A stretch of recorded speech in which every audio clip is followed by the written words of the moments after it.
ఆంధ్ర తెలంగాణలో తక్కువ ఫీజులతో high quality results ఇస్తున్న ఏకైక సంస్థ తిరుమల్ ఐఏఎస్ ఇన్స్టిట్యూట్. నమస్తే, నేను విజయ్. ఆంధ్రప్రదేశ్ రాజధాని అమరావతి రాజధానిగా నిర్మాణం చేపట్టబోతున్నటువంటి అమరావతి ప్రజలకు అలాగే ఏపీ ప్రజలకు కూడా ఇదొక గుడ్ న్యూస్ గానే చెప్పాలి. ఎందుకంటే 15,000 కోట్ల రూపాయలని రాజధాని నిర్మాణం కోసం అమరావతికి 15,000 కోట్ల రూపాయలను రుణంగా ఇవ్వడానికి ప్రపంచ బ్యాంకు అలాగే ఏషియన్ డెవలప్మెంట్ బ్యాంకు ఈ రెండు బ్యాంకులు కూడా సంయుక్తంగా గ్రీన్ సిగ్నల్ ఇచ్చేసాయి. అతి త్వరలోనే వీటికి సంబంధించినటువంటి నిధులను కూడా ఇవ్వడానికి సిద్ధమైంది. దీనికి సంబంధించినటువంటి ఒక అప్రూవల్ లెటర్ ను కూడా సెంట్రల్ గవర్నమెంట్ కి ఇటీవలే వరల్డ్ బ్యాంకు అదేవిధంగా ఏడీబీ బ్యాంకు అంటే ఏషియన్ డెవలప్మెంట్ బ్యాంక్ ఈ రెండు బ్యాంకులు కూడా ముందుకొచ్చాయి.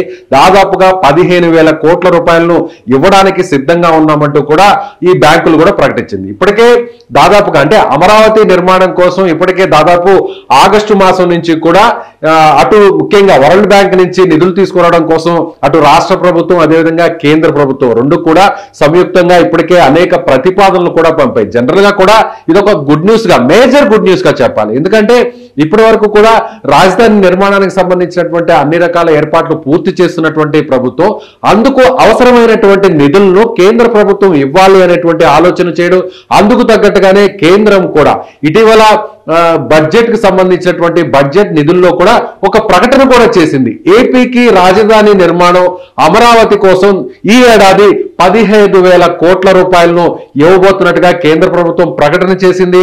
అందులో భాగంగానే ఇప్పుడు వరల్డ్ బ్యాంక్ నుంచి అదేవిధంగా ఏడీబీ బ్యాంక్ నుంచి ఈ రెండు బ్యాంకులు కూడా 15,000 కోట్ల రూపాయలు ఈ ఏడాది ఇవ్వడానికి ముందుకొచ్చాయి. అందులో భాగంగానే అడ్వాన్స్ గానే నవంబర్లోనే 3,750 కోట్ల రూపాయలను అటు అమరావతికి ఇవ్వడానికి ఈ రెండు బ్యాంకులు కూడా ముందుకు వచ్చాయి.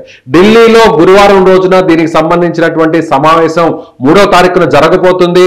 అటు కేంద్ర ఆర్థిక శాఖకు సంబంధించినటువంటి అధికారులు అలాగే రాష్ట్ర ప్రభుత్వానికి సంబంధించినటువంటి ప్రతినిధులు వీరితో పాటుగా వరల్డ్ బ్యాంక్ ప్రతినిధులు కూడా ఈ సమావేశంలో భేటీ కాబోతున్నారు. ఇందుకు సంబంధించినటువంటి అప్రూవల్స్ ఏదైతే ప్రొసీజర్ ఉంటుందో దాన్నంతా కూడా ఫాలో కాబోతున్నారు.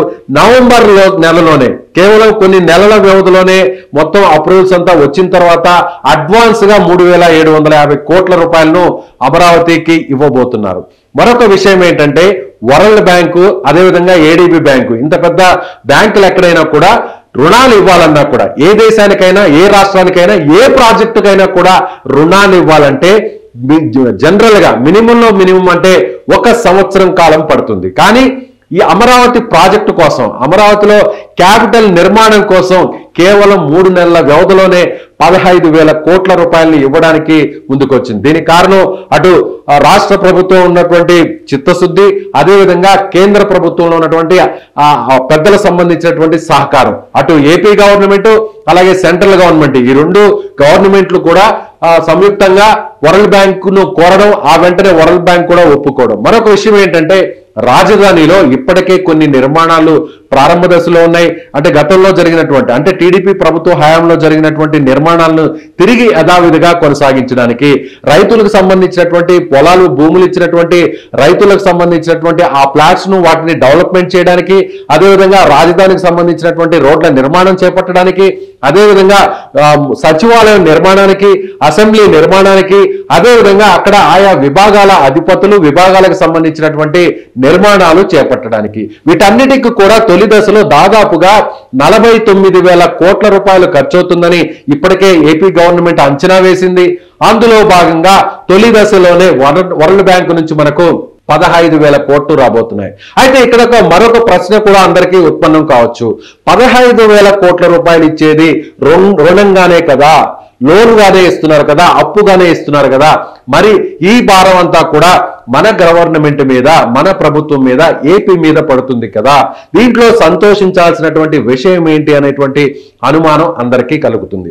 అయితే ఇక్కడ మామూలుగా అయితే 15 ఏళ్ల పాటు మారటోరియం ఉంటుంది. వరల్డ్ బ్యాంక్ ఇచ్చేటువంటి 15,000 కోట్ల రూపాయల రుణానికి సంబంధించి తర్వాత ఈ రుణానికి సంబంధించి కూడా 4% వడ్డీ చెల్లించాల్సి ఉంటుంది. ఈ 4% సంబంధించినటువంటి వడ్డీని కూడా 90% కేంద్ర ప్రభుత్వం భరిస్తుంది. మిగిలినటువంటి 10% మాత్రమే ఏపీ ప్రభుత్వం, ఏపీకి సంబంధించినటువంటి గవర్నమెంట్ భరించాల్సి ఉంటుంది. అయితే ఆ 10% కూడా చెల్లించేటువంటి 4% వడ్డీలో కూడా 90% కేంద్రం భరిస్తుంది, 10% రాష్ట్ర ప్రభుత్వం భరించాలి. అయితే ఆ 10% కూడా కేంద్రం వివిధ రూపాల్లో ఆ నిధుల్ని తిరిగి రాష్ట్ర ప్రభుత్వానికి ఇవ్వడానికి సిద్ధంగా ఉంది. ఇందుకు సంబంధించి కూడా ఒక గ్రీన్ సిగ్నల్ కూడా ఇచ్చేసినటువంటి పరిస్థితి. అయితే ఎక్కడ ఒక్క రూపాయి కూడా మనకి వడ్డీ భారం లేకుండానే, అప్పు భారం లేకుండానే సో మనకి ఏపీకి అమరావతి రాజధాని నిర్మాణానికి 15,000 కోట్ల రూపాయలను రాబోయేటువంటి కొన్ని నెలల్లోనే రిలీజ్ చేయడానికి వరల్డ్ బ్యాంక్ అలాగే ఏడీబీ ఏషియన్ డెవలప్మెంట్ బ్యాంకు ముందుకు వచ్చాయి. ఇది అమరావతికి నిర్మాణానికి పూర్తి స్థాయిలో అమరావతి నిర్మాణం పరుగులు తీయడానికి, అమరావతి రాజధాని ఒక ప్రపంచ నగరంగా ఏర్పాటు కావడానికి నేరుగా ప్రపంచ బ్యాంకే, వరల్డ్ బ్యాంకే ముందుకు రావడం, ఏషియన్ డెవలప్మెంట్ బ్యాంకే ముందుకు రావడం, దాదాపుగా 15,000 కోట్ల రూపాయలను ఇవ్వడానికి ముందుకు వచ్చినటువంటి పరిణామం. ఇది ఒక శుభ పరిణామం అని చెప్పాలి. మరికొన్ని నెలల్లోనే అమరావతి రాజధాని నిర్మాణానికి అవసరమైనటువంటి పనులు తిరిగి ప్రారంభం కాబోతున్నాయి. ఒక వరల్డ్ క్లాస్ క్యాపిటల్ గా అమరావతి కాబోతుంది అనే దానికి ఇది ఒక శ్రీకారం చుడుతున్నటువంటి ఈ కార్యక్రమమని మనం చెప్పాలి. మరొక విషయం ఏంటంటే 2019కి ముందే అమరావతి నిర్మాణాన్ని ప్రారంభించినటువంటి నాటి తెలుగుదేశం ప్రభుత్వ హయాంలోనే వరల్డ్ బ్యాంక్ నుంచి రుణాన్ని పొందడం కోసం అప్పటి ప్రభుత్వం తీవ్రంగా ప్రయత్నించింది. అయితే ఆ తర్వాత 2019 తర్వాత వైసీపీ అధికారంలోకి వచ్చిన తర్వాత వరల్డ్ బ్యాంక్ ముందుకొచ్చింది. 3,500 కోట్ల రూపాయలని ఆ రాజధాని నిర్మాణం కోసం ఇవ్వడానికి తాము సిద్ధంగా ఉన్నామంటూ కూడా వరల్డ్ బ్యాంక్ ముందుకొచ్చింది. అయితే అప్పటి ప్రభుత్వం 3 రాజధానుల అంశాన్ని తెర మీదకి తీసుకురావడం, అమరావతి కేవలం శాసన రాజధానిగానే పరిమితం చేయబోతున్నామంటూ అనేటువంటి ప్రకటన చేయడంతో ఒక్కసారిగా అమరావతి రాజధాని నిర్మాణం అంతా కూడా పూర్తిగా ఎక్కడికక్కడ నిలిపివేసినటువంటి పరిస్థితి.